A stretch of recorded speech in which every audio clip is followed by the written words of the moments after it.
Hey everyone, Kyle once again, and welcome back to the finale review of episode 13 of Call of the Night.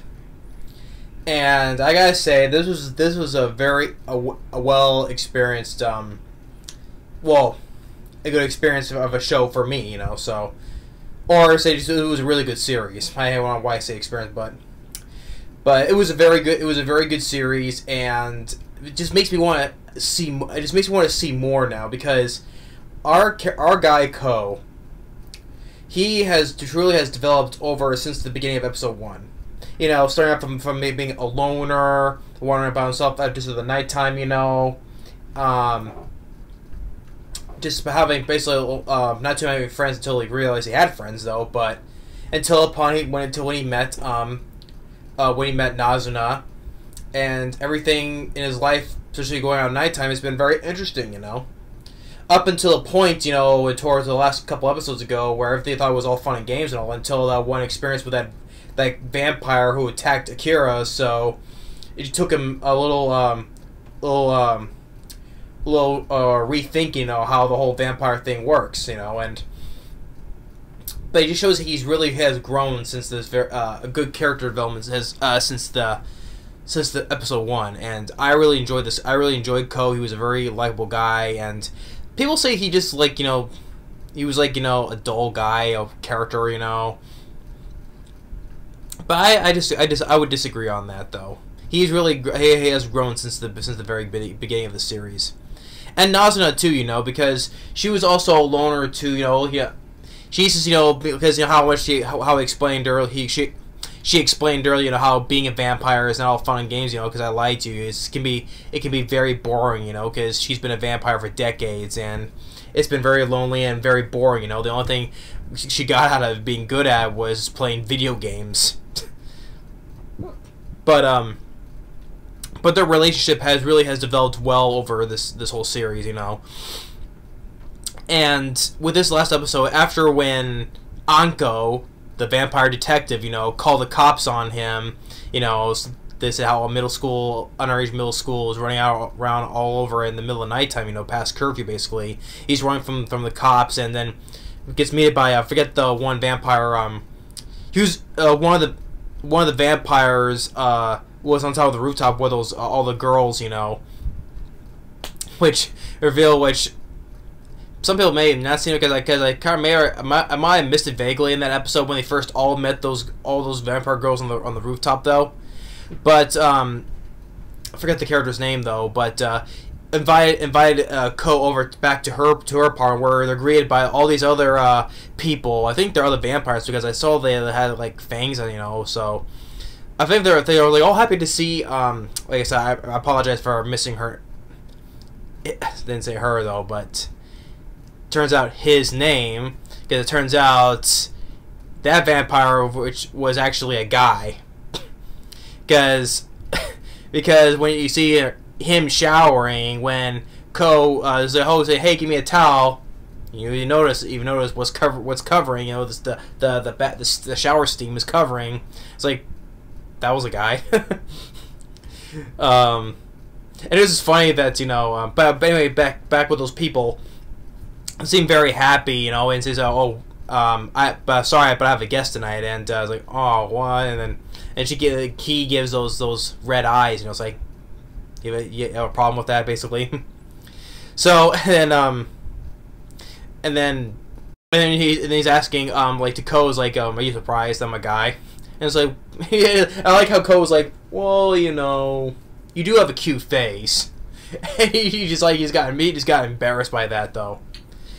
But he explains like, "Oh, I may be a guy though, but you know that I have both men and women are attracted to me, you know." So, and it's like Ko's like, "Okay," he's just like, "Okay," he's like, "Oh, it's okay if I'm a guy." He's like, "Well, you know." So overall, he wasn't really bothered by it, I can say. But he also he told about tell him, like I said, I forget his name. About what happened with the detective and how she killed that vampire, and then he goes and explains to Ko's like, you know, how vampires really don't understand vampires, you know. So basically, you know, vampires don't fully understand themselves about about vampires in general. They just, they know the rules, but they just don't fully understand about themselves. In general, generally speaking, it's like more of the same like how humans don't understand humans. And here we have Ko, like after how he's confused, how he's his whole dream of becoming a vampire is now like in the men now, because after what happened, and he's just like trying to like rethink it or not.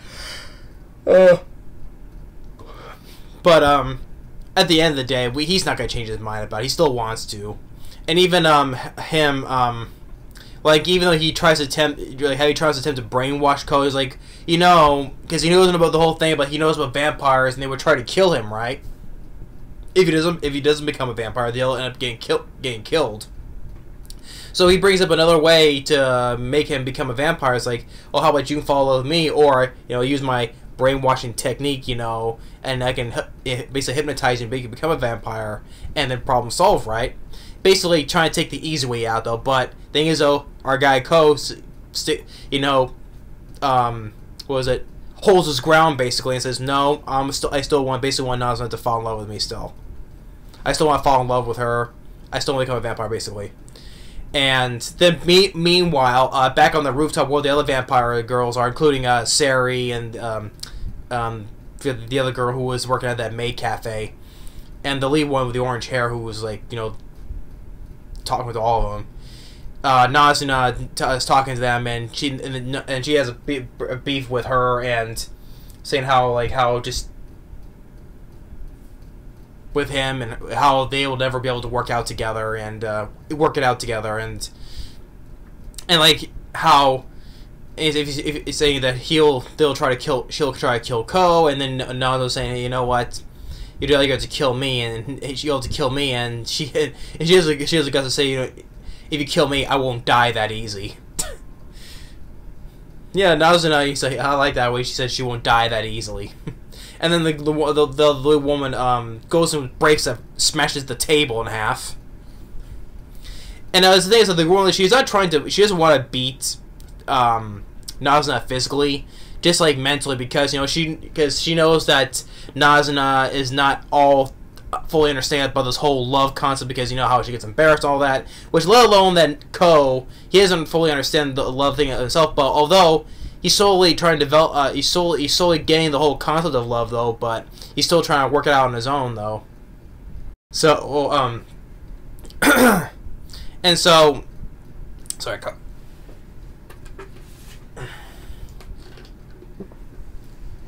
I had something stuck in my throat, sorry. And then after he runs out to find Nazuna. Then the police come. A couple of the cops find him.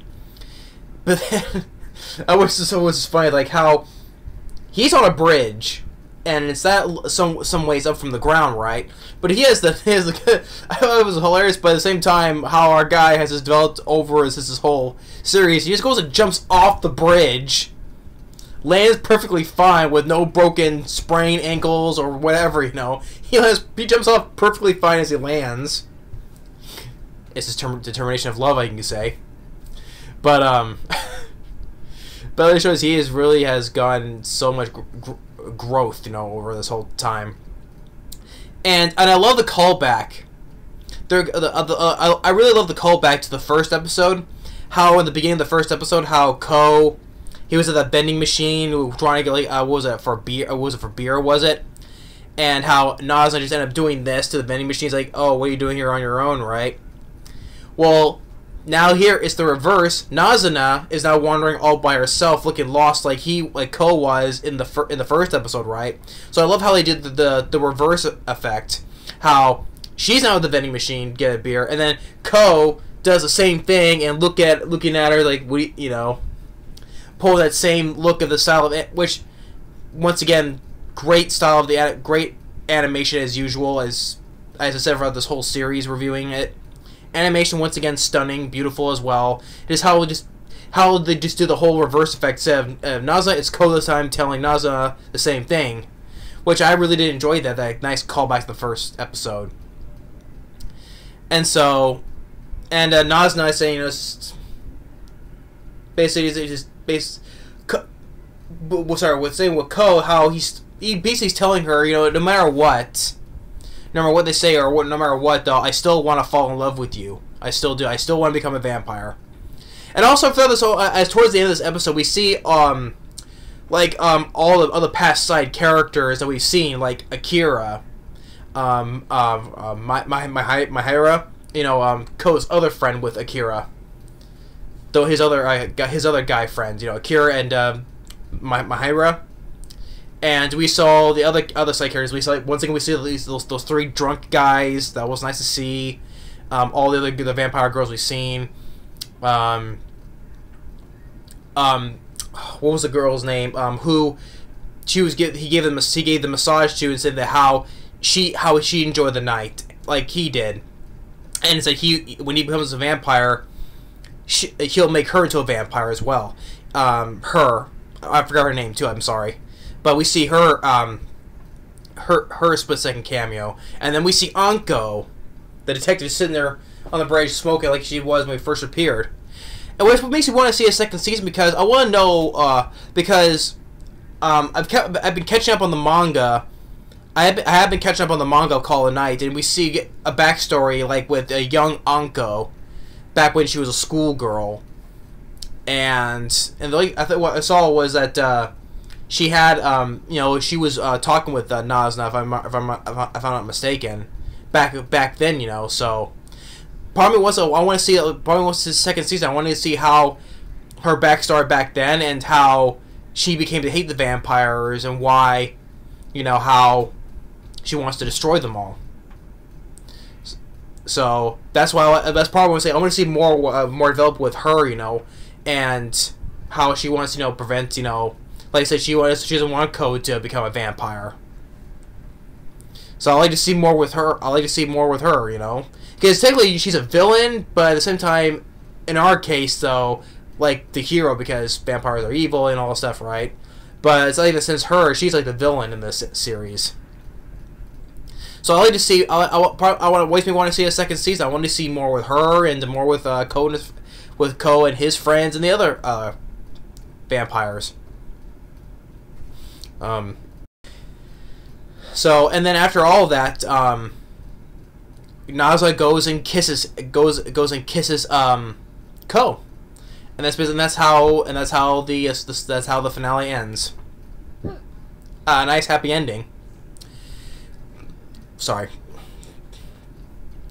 But like I said, I would like to see a second season for this, because I think this is a really good series, and let alone a very beautiful series. I want to see more of this beautiful animation if they want to make a second season, because recently, like I said, which I'm going to get to after this, is reviewing the last 2 episodes of Devil's a Part-Timer, which I didn't get to the last week again, though, but once again, I already explained that. Why. But, Devil's Part-Timer, like, they're going to get another season next year. And I also read over a couple weeks ago that Rent-A Girlfriend is getting a 3rd season. I'm like, wow, Rent-A Girlfriend's getting a 3rd season, wow. So I would like to see a second season to Call the Night. More with Ko, maybe we'll see. I'll just see him become the vampire that he wanted to be, and more of his relationship with Nazuna, more of the other vampires, more with Ko's friends, and with the detective Anko. So I would love to see a second season for this. I think it's a really great series, let alone a very beautiful series as well. But yeah, I have been catching up on the manga, so I would like to see a second season. I really do. Like I said, it just shows how much the relationship and the growth between Nazuna and Ko have developed over this whole series. That's the prime thing for me, Both of them were loners individually, and then they both just have their lives just became very interesting when they met, up until this point, And I really did enjoy it. Like I said, animation, spot on, stunning as usual. and it's been a really good series. It's been really great reviewing the series, and I've really enjoyed it. So hopefully we get a second season. We'll have to, only time will tell though. But now the next, we finally get to do the finale reviews of Devil's Part-Timer Season 2. And then after that will be start of the second, you can say second half or second season. I hate when they do that though, but I'll call it second half. If they say it's a second season, I'll call it second season, but I would say it's second half of the first season of Spy Family, because that's coming out, well, by the time this comes out, and that's tomorrow, and then it'll be that day, so, or it'll already be the next day, so. But I'm really looking forward to seeing, continuing on with the hit series that I really did love. But I would say, so far, my favorite anime series of this year, Spy Family. So I can't wait to get back to reviewing that, and then go from there, because this is where we'll be entering October. Halloween movie reviews are going to be up, so I hope you're all looking forward to that. But as of right now, stay tuned for the next final reviews for Devil's Part-Timer, and then the start of the next of reviews of Spy Family, and then Halloween month of movie reviews for Halloween month is then that. So thanks for watching. Stay tuned for the next video, and we'll see you next time. And once again, call the night. Thumbs up definitely for me. I really enjoyed it. Beautiful series, great characters for me, and love to see a second season. So stay tuned, and we'll see you in the next video.